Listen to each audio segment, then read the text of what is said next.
ಕಳೆದೊಂದು ವಾರದಿಂದ ಮಳೆ ಕಡಿಮೆಯಾಗಿ ಶಾಂತವಾಗಿದ್ದ ಬೆಳ್ತಂಗಡಿಯ ನೇತ್ರಾವತಿ ಮತ್ತು ಮೃತ್ಯುಂಜಯ ನದಿಗಳಲ್ಲಿ ಸಾಮಾನ್ಯ ಪ್ರವಾಹದ ಪರಿಸ್ಥಿತಿ ಸೋಮವಾರ ಸಂಜೆ ಕಂಡು ಬಂದಿದೆ.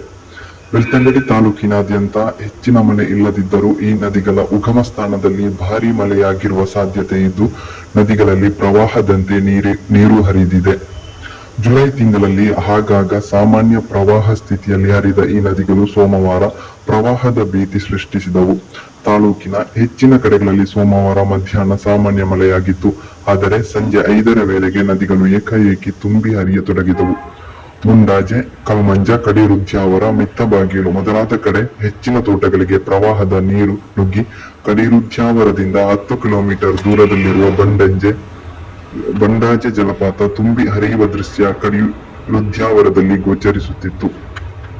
ಮಳೆ ಇಲ್ಲದಿದ್ದರೂ ನದಿಗಳಲ್ಲಿ ಪ್ರವಾಹದಂತೆ ಹರಿದು ಬಂದ ನೀರು ಕಂಡ ನದಿ ಪಾತ್ರದಲ್ಲಿ ವಾಸಿಸುವ ಜನರು ಭೀತಿಗೊಳಗಾದರು. ಹಲವರು ವಾಸ್ತವ್ಯ ಬದಲಿಸಿದರು. ರಾತ್ರಿ 8:30ರ ಹೊತ್ತಿಗೆ ನದಿ ನೀರು ಇಳಿಕೆಯಾಗತೊಡಗಿತು. ಇದು ಈ ವರ್ಷ ಈ ಎರಡು ನದಿಗಳಲ್ಲಿ ಹರಿದ ಅತಿ ಹೆಚ್ಚಿನ ನೀರಿನ ಪ್ರಮಾಣವಾಗಿದೆ ಎಂದು ಸ್ಥಳೀಯರು ಮಾಹಿತಿ ನೀಡಿದ್ದಾರೆ.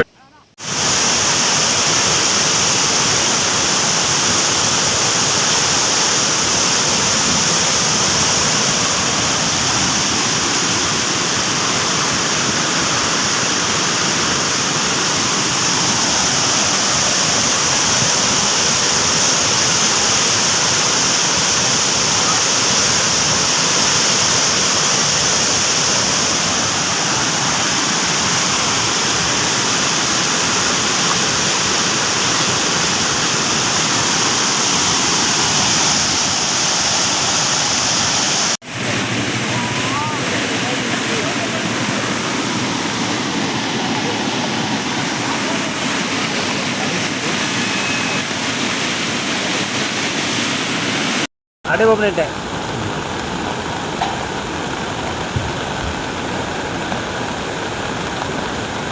Atam, kita yang saya ini adalah.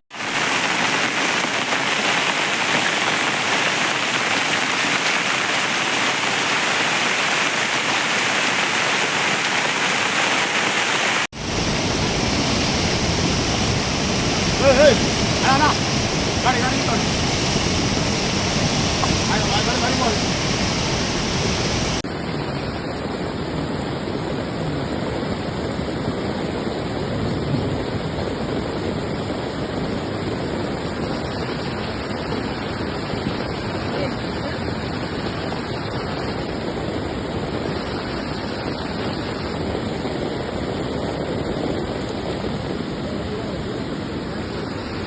Betul.